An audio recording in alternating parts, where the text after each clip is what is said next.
I was by myself, and I think I was probably the first patient that he ever had to give that kind of news to, because he had a very difficult time telling me. He was very young, and he just basically, he never did tell me that I had cancer.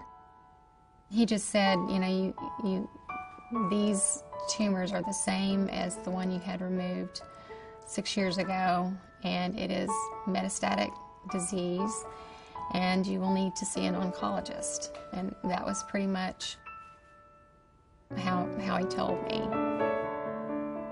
My mind started worrying, because I'm thinking, you know, I'm not a doctor, but I know what metastatic means, and I know what oncologist means.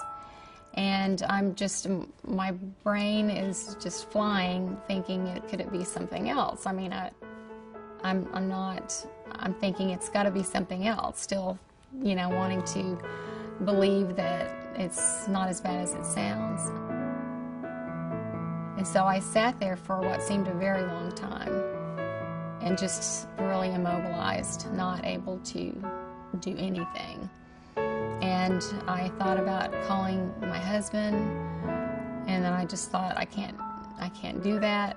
And I thought about calling my stepdaughter. She's a doctor, but I couldn't do that either. I just sat there. I couldn't tell anyone. I don't know why.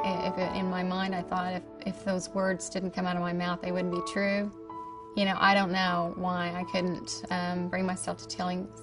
I guess it's just hard to give people bad news, and people that you know that love you, you know it's going to bring them pain. And it was just, I didn't tell anyone for hours.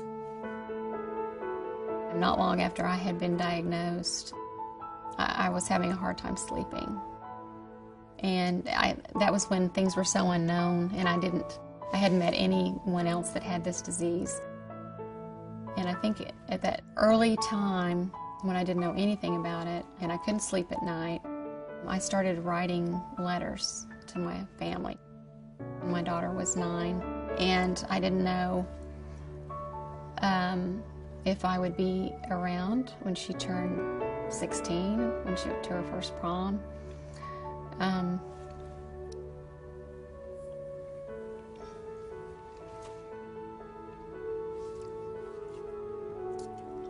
These were things that bothered me.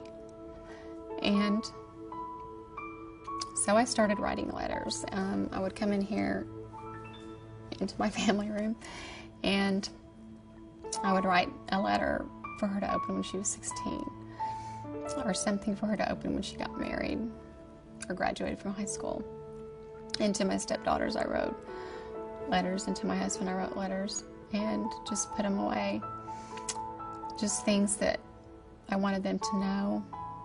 And for my daughter, things I wanted her to know at certain times, you know, or just little pieces of advice that maybe she was too young to talk about then.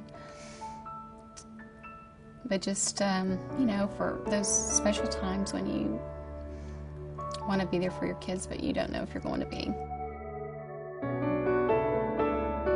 You have to do research. You have to try to find centers of excellence with doctors who are experienced, because there's a huge difference, most typically, in the treatment you're going to get from people who know the disease inside and out, and from those who don't.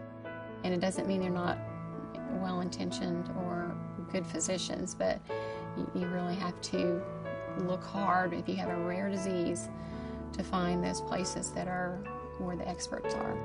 And it can be found, but you do have to be diligent. Since being diagnosed, I think I've become a little more active in my community, just certain things that I think about that are important to me. And I don't do the things that aren't really important to me. And I spend a lot less time just filling my time, and more time thinking about just the value of the things I'm involved in.